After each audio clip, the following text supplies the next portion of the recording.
જય કિસાન મિત્રો, હમણાં સોશિયલ મીડિયામાં એક સમાચાર જોવાને જાણવા મળ્યા કે રાજુભાઈ કરપડા ભારતીય જનતા પાર્ટીનો ખેસ પહેરી અને વિધિવત રીતે ભારતીય જનતા પાર્ટીમાં સામેલ થઈ ગયા.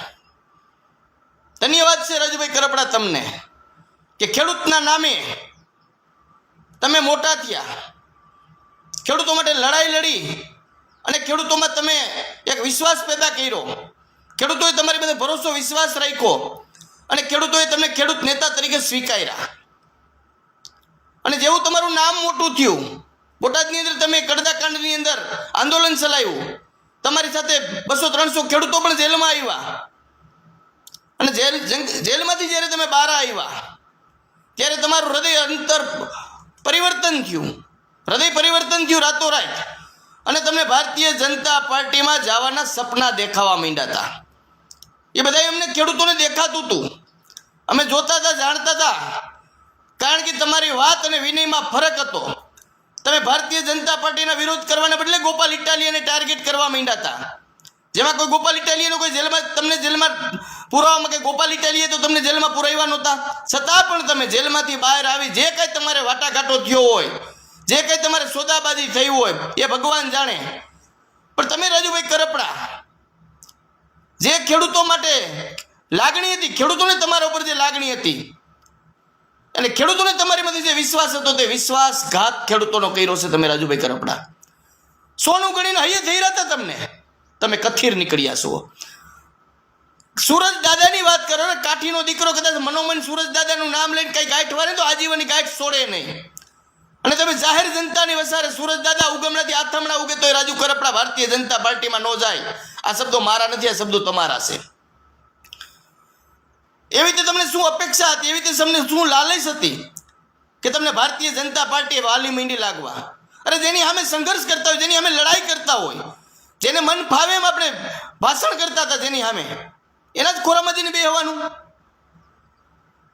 રાજુભાઈ, હાર જીત જે થાવી થાય, વિજય યા વીરગતિ જે થવું હોય થાય, પણ લાલચમાં આવી અને સોમાન હણી અને ભરોસો ખેડૂતોનો તોડી અને તમે જે કાર્ય કર્યું છે એ ખૂબ દુઃખની લાગણી થાય છે. ખેડૂતના દીકરા તરીકે તમારી મધ્ય ખૂબ ભરોસો હતો, વિશ્વાસ હતો કે રાજુભાઈ કરપડા ખેડૂત નેતા છે, ખેડૂત આગેવાન છે, ખેડૂતની વાત દરેક વાત સરકારની સામે આક્રોશથી લડાઈ લડે છે.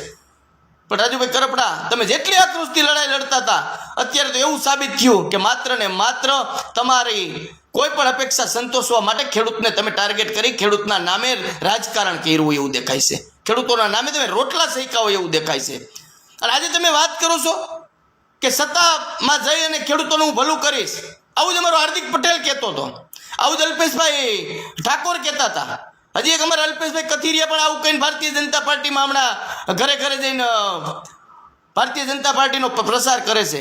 હાર્દિકભાઈ કહેતા હતા કે હું ભાજપમાં જઈને સમાજનું ભલું કરી દઈશ. અલ્પેશભાઈ ઠાકોર પણ એવું કહેતા હતા કે હું ભાજપમાં જઈને દારૂબંધી કરાવી દઈશ, નશાબંધી કરાવી દઈશ. મિત્રો, આજે પણ એની પરિસ્થિતિ શું છે, એ ક્યાં છે, એ તમે હું બધા જાણી છીએ. તમારે માત્ર ને માત્ર સત્તાની એક લાલસા છે, એથી વિશેષ તમારામાં કશું નથી અને કંઈ દેખાતું પણ નથી. તમે બાહુજ છો, તમે લડાયક છો. એના માટે ભારતીય જનતા પાર્ટી વાળા એક આપણે પેલા અમારા હાર્દિક પટેલ કહેતો હતો કે ભારતીય જનતા પાર્ટી પાસે વોશિંગ મશીન છે કે ગમે એવો ભ્રષ્ટાચારી હોય, ગમે એવો ડાગી માણસ હોય, એ વોશિંગ મશીનમાં નાખે ને એટલે દૂધે ધોયેલો થઈ જાય. હવે ભારતીય જનતા પાર્ટી પાસે વોશિંગ મશીન મૂકી દીધું છે. હવે જે ભારતીય જનતા પાર્ટી પાસે, કારણ કે એ દૂધે ધોયેલા જેટલા હતા ડાગી તે ભારતીય જનતા પાર્ટીએ એમાં સામેલ કરી લીધા છે. કોંગ્રેસના નેતાઓ કે જે કાંઈ હોય તે કરોડો અજબો રૂપિયાના કૌભાંડી હતા એ બધા દૂધે ધોયેલા થઈ ગયા. અત્યારે ભારતીય જનતા પાર્ટીમાં જલસા કરે છે, કોઈ ધારાસભ્ય થઈ ગયા, કોઈ મિનિસ્ટર થઈ ગયા. આવી જ વાત અમારે એક રાઘવજીભાઈ પટેલ કહેતા, કોંગ્રેસમાં હતા ત્યારે વિધાનસભાની અંદર વિધાનસભા ગજગજાવતા હતા. ખેડૂતને કાંટો લાગે ને તોય કહેતા હતા કે મારા ખેડૂતોને કાંટા લાગે છે. મિત્રો, ભારતીય જનતા પાર્ટીએ ભાજપમાં લઈને કૃષિ પ્રધાન બનાવી દીધા, ખેડૂતોનું હું ભલું કરી દીધું. જો સત્તામાં જઈને ખેડૂતોનું ભલું થતું હોય તો અમે પણ સ્વીકારીએ કે સારી વાત છે કે રાજુભાઈ કરપડા કાલે ભારતીય જનતા પાર્ટીમાં જાય છે તો આજે 450 ઘઉંના છે તો 700 રૂપિયા થઈ જાય, આજે 1400-1500 રૂપિયા 1700 રૂપિયા ખાતર સુપરના છે તો એ 1000 રૂપિયા થઈ જાય, ડીઝલના ભાવ 90 રૂપિયા છે તો 50 રૂપિયા ખેડૂતોને થઈ જાય. જે કંઈ ખેડૂતો ખેડૂતોની જાવક બમણી થઈ છે, એક એમાં પણ તમામ જગ્યાએ ખેડૂતોને સબસિડીની રાહત આપશે અને ખેડૂતોની જળસી જે ઢોલે ટીપાય છે, કોઈ લેવા ધણી નથી, એના પણ ભાવ ખૂબ ખેડૂતોના થઈ જાય. રાજુભાઈ કરપડા જવાથી, જો સરકારમાં જવાથી જો ખેડૂતોને ફાયદો થતો હોય તો ધન્યવાદ છે રાજુભાઈ કરપડા તમને, કે જો તમે સરકારમાં જઈને ખેડૂતોને ફાયદો કરાવશો. પણ મિત્રો, ખેડૂતોના ફાયદા માટે કોઈ નથી જતા. આ પોતાના અંગત સ્વાર્થ માટે, સત્તા માટે, સંપત્તિ માટે, પદ પ્રતિષ્ઠા અને પૈસા માટે આ લોકો ખેડૂતોના નામે મોટા મોટા બળિંગા મારે છે, ખેડૂતોના નામે રાજકારણ કરે છે. અને જેવું ખેડૂતોના નામે રાજકારણ કરી નામ મોટું થાય છે એટલે ભારતીય જનતા પાર્ટી વાળા આને પૈસાથી સામ દામ દંડ જે કરવું પડે તે કરી આને એની સામેલ કરી લે છે. હવે ભાજપ પર એક નવો કિમિયો અજમાવ્યો છે. કોઈ પણ સામે આક્રોશથી લડાઈ લડતો હોય એને જેલમાં નાખવાનો. જેમ ભઠ્ઠીમાં કેમ નાખીને ઓગારે, લોઢું પીગળાવે, એમ ભઠ્ઠીમાં નાખીને ઓગારે છે. જે ઓગરી જાય એને લઈ લઈએ અને પ્રવીણભાઈ રામ જેવા અમુક નો ઓગરે એને કાંઈ વાંધો નહીં, પણ આ ઓગરી ગયા, જે ભઠ્ઠીમાં ગયા, જેલની ભઠ્ઠીમાં તપાવ્યા અને જે ઓગરી ગયા એ ભારતીય જનતા પાર્ટીના શરણે ગયા અને એનું શરણ સ્વીકારી લીધું. એટલે રાજુભાઈ કરપડા, તમને ખૂબ ખૂબ અભિનંદન કે ભારતીય જનતા પાર્ટીના એક તમે આજે પણ એક વાત તો ખૂબ મને ગરે વર્ગી કે હું જ્યાં આવીશું ને વફાદારીથી કામ કરીશ. હવે આજે ભારતીય જનતા પાર્ટીમાં ગયા તો ભારતીય જનતા પાર્ટી સાથે વફાદારી રાખશે કે ખેડૂતો સાથે રાખશે? કારણ કે શાહ ને સીણા બે ભેગું છે. ખેડૂતો વફાદારી રાખવા જાય તો ભારતીય જનતા પાર્ટી ક્યારેય વફાદાર ન થઈ શકે, અને ભારતીય જનતા પાર્ટીના વફાદાર થવું હોય તો ખેડૂતો ક્યારેય પણ ન્યાય ન કરાવી શકે. કારણ કે આ સરકાર ખેડૂતના ભોગે મોંઘવારી કાબૂમાં રાખવા માંગે છે. ગમે ત્યાંથી લૂંટાઈ નથી, છેલ્લે ખેડૂતને લૂંટવાનો છે. આજે 15 વર્ષ થયા છે આશરે, ઘઉંના ભાવ 400 થી 450 થી 500 વેચાય છે. આજે પણ એ જ પરિસ્થિતિ વેચાય છે. કપાસ આ વર્ષે 2000 રૂપિયા આપણે ખેડૂતના કપાસના આવે એમ હતા, તો અમેરિકાથી કપાસની આયાત કરી અને કપાસના ભાવ આપણે 1500 રૂપિયા ઉપર નો ગયા. અને જેવું આ યુદ્ધ થયું અમેરિકાની આયાત, અમેરિકાથી કપાસ આવતો બંધ થયો તો સીધા કપાસના 1900 રૂપિયા થયા. મિત્રો, સીધો ખેડૂતોને દેખાય એવો દાખલો છે. હજી આપણે ચણા કે તુવેર થઈ ન હોય ત્યાં ઓસ્ટ્રેલિયાથી આયાત કરે, લસણ ડુંગળી ઢોલે ટીપાતું હોય તોય બહારથી અને નો નિકાસ કરે. તમારે ખેડૂતના ભોગે મોંઘવારીને કાબૂમાં રાખવી. અરે મોંઘવારી તમારે કાબૂમાં રાખવી તો ખેડૂતોને સહકાર આપો. કોને રોક્યા છે તમે? પણ ખેડૂતને લૂંટાતો હોય તો લૂંટાવા દો, પણ મોંઘવારી ખેડૂતના ભોગે કાબૂમાં રાખવી છે. અને અમારી સત્તા, મોંઘવારી જો થાય તો અમારી સત્તા નહીં ટકે, એટલે તમારી સત્તા ટકાવવા માટે ખેડૂતને બલીના બકરા બનાવો છો તમે. આ જીવતો જાગતો દાખલો કપાસની અંદર દેખાય છે આપણને. મગફળીની અંદર પણ 700 થી 1000 રૂપિયાની અંદર તમામ ખેડૂતોની મગફળી આપણી ગઈ. અને જેવી મગફળી આપણી ખેડૂતોની વહી ગઈ અને 125 મણ લેખે 1456 રૂપિયા લેખે સરકારે જ આપણી મગફળી લીધી. જેવા સરકારના ગોડાઉનમાં ગઈ અને જેવી જ વેપારીઓના ગોડાઉનમાં ગઈ તો મગફળીના 1700-1800 રૂપિયા થઈ ગયા. મિત્રો, રાતોરાત ત્યાંથી મહિના 1.5 મહિનાની અંદર એવું તો હું બન્યું કે મગફળીના ભાવ એમાંથી સરકારે ને વેપારીઓએ ખરીદ્યા પછી હોનાના દોડવા મીંડા નીકળવા, હોનાના દાણા મીંડા નીકળવા, અને ખેડૂતો પાસે હતા તો કથીરના દાણા નીકળતા હતા કે તેલ નહોતું નીકળતું. મિત્રો, 1 થી 1.5 મહિનાની અંદર ડબલ ભાવ થઈ જાય. આપણે ખેડૂત રાતની મહેનત કરી, 5 મહિના પરસેવો પાડી, તડકો ટાઈટ જોયા વગર કુદરતી આફતો સામે લડાઈ લડી, અતિવૃષ્ટિનો સર્જાતી હોય તો પણ આપણે રાતે હલરને ઠેસર આયકા છે. અને એ મગફળી જ્યારે તૈયાર કરીને આપણે ગોડાઉન માર્કેટની અંદર લઈ ગયા તો આપણે 800 થી 1000 રૂપિયામાં આપણી માંડવી વેચાણી છે. મેં પોતે 800 રૂપિયામાં વેચી છે. અને આપણને પણ હતું કારણ માંડવીનું વાવેતર ઉત્પાદન વધારે છે એટલે બજાર કદાચ તૂટશે, એટલે આપણને પણ એવો ભય હતો. અને આપણે પણ સીધી વાત છે, આપણા ઘરમાં માલ હોય, આપણે 17 જણાને દેતી લેતી કરવાની હોય એટલે સ્વાભાવિક રીતે આપણે માલ વેચવો પડે. અને સરકારે જ્યારે ખરીદવાની ચાલુ કરી તો 125 મણ લખે આપણે જે કાંઈ આપણે ખાતા દીઠ જાતી એમાં આપણે નાખી. અને આમ સરકારના ગોડાઉનમાં માંડવી વહી ગઈ અને વેપારીઓના ગોડાઉનમાં ગયેલા તમે મેં બધાએ જોયું છે. આજે પણ મગફળીનો ભાવ 1700 થી 1800 રૂપિયા છે. ક્યાં ખેડૂત પાસે છે? ખેડૂતના દીકરાએ તો કંઈક સરકારમાં દઈ દીધી ને કંઈક વેપારીને દઈ દીધી. ખેડૂત પાસે ફૂટેલી કોડી પણ આજે નથી. કપાસમાં પણ એવું છે, આજે કોની પાસે કપાસ પડ્યો છે? આ તો આકસ્મિક આ યુદ્ધ થયું અને અમેરિકાની આવક બંધ થઈ એટલે 1800-1900 રૂપિયા કપાસના બોલાણા. આપણો કપાસ 1400-1500, મેં 1450 રૂપિયામાં કપાસ વેચો. એટલે દરેક ખેડૂતોએ વેચો, મેં વેચો એમ દરેકે વેચો જ હોય. ખાતરના ભાવ જવું તો જોઈ તો આસમાને જાય. તમામ મોંઘવારી ખેડૂતને ભોગવવાની. પાછા એમ કે મટીરિયલના ભાવ વધ્યા એટલે ખાતરના ભાવ, તમારો બાપ એ જ મટીરિયલ અમે કપાસ મગફળીમાં વાપરી છે તો અમારા ભાવે આપો ને. કોને રોક્યા છે તમને? તમારા મટીરિયલના ભાવ વધે તો તમારા ભાવ વધે. અમે એ જ મટીરિયલ, મોંઘું મટીરિયલ વાપરી અને ખેતી કરી છે.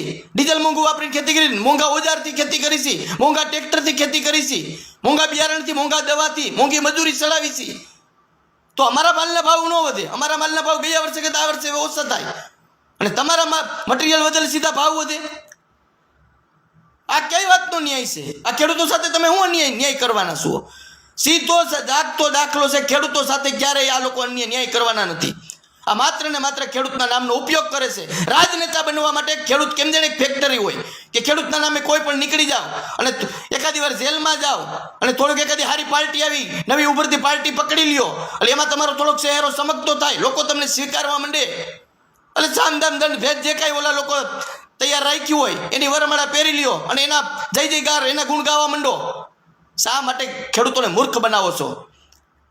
આવા લોકોથી જ ખેડૂતો ભરમાય છે અને આવા લોકોએ જ ખેડૂતને બરબાદ કર્યા છે. વાતું ખેડૂત નહીં કરે, મોટી મોટી કરે, ખેડૂતો માટે આમ કરશું તેમ કરશું. હવે એમ કહે છે કે અમે સત્તામાં જઈને ખેડૂતનું ભલું કરશું. તમે શું સત્તામાં જઈને ભલું કરવાના હતા? તમે સત્તાનું ભલું કરશો, સરકારનું ભલું કરશો. તમે એના નિષ્ઠાવાન અને એના વફાદાર સૈનિક થઈને ગયા છો. એટલે ઘણી બધું સમજવાની જરૂર છે ખેડૂતોને. આવા લોકોને સ્વીકારવાની જરૂર નથી, આવા લોકોને જવાબ દેવાની જરૂર છે. કોઈ પણ આગેવાન થઈ જાય ખેડૂત નેતા તરીકે ને પછી ખેડૂતનો ખ બોલવા તૈયાર નથી.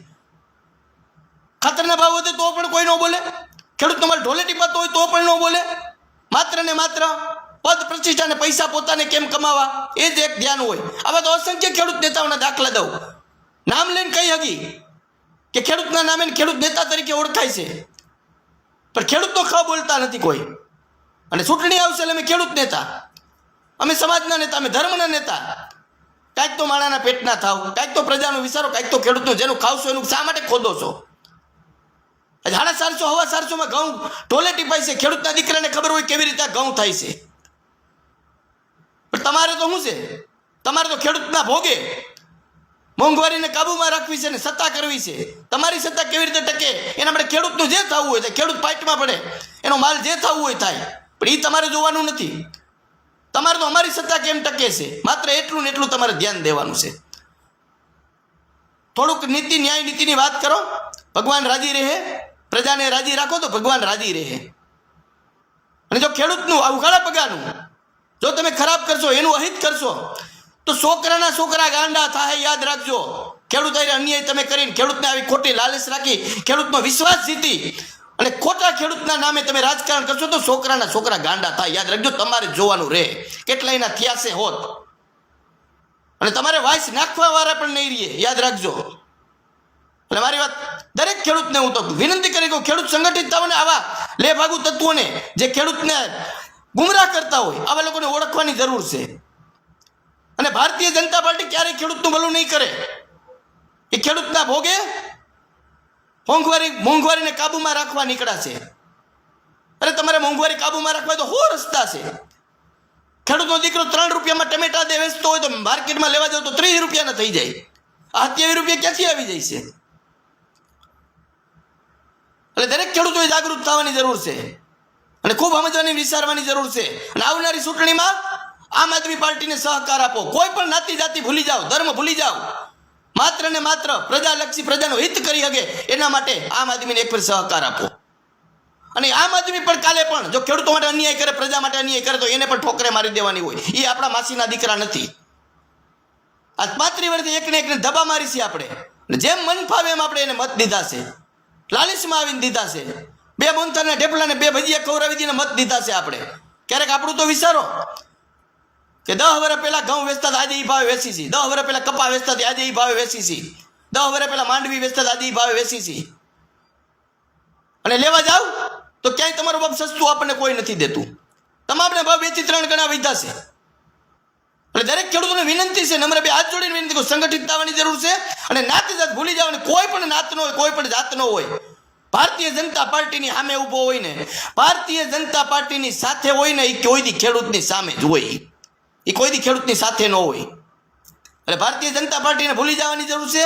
અને વધુમાં વધુ આજકાલ આમ આદમી પાર્ટીને સહકાર આપો, જેથી કરી આ લોકોના ભ્રષ્ટ ભાજપના નેતાઓને ખબર પડે અને આવા લે ભાગુઓને પણ ખબર પડે કે ન્યા આપણે જ્યાં ગયા ન્યાય પણ સારું નથી, લોકો આપણને પણ હરાવી દે. લાલચ છે ધારાસભ્ય થવાની કે ભારતીય જનતા પાર્ટીમાં જાઓ તો અમે ધારાસભ્ય બની જાઓ અને કદાચ 25-50 લાખ રૂપિયા દઈએ.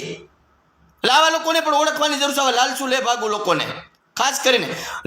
તમારે દુખે છે પેટ માટે કૂટતા હતા માથું, અમને ખ્યાલ આવી ગયો હતો કે તમારે જવું હતું ભાજપમાં અને ટાર્ગેટ કરતા હતા ગોપાલ ઇટાલિયાને, પણ તમારા થકી ગોપાલ ઇટાલિયાનો વાળે વાકો ન થાય. બોલે કહેવત નથી સૂર્ય સામે ધૂળ ઉડે તો સૂરજ ઝાકો ન થાય, તમારા જેવા નમાલાઓથી ગોપાલનો વાળે વાકો નહીં થાય. જય હિન્દ, જય ભારત, જય જવાન, જય કિસાન.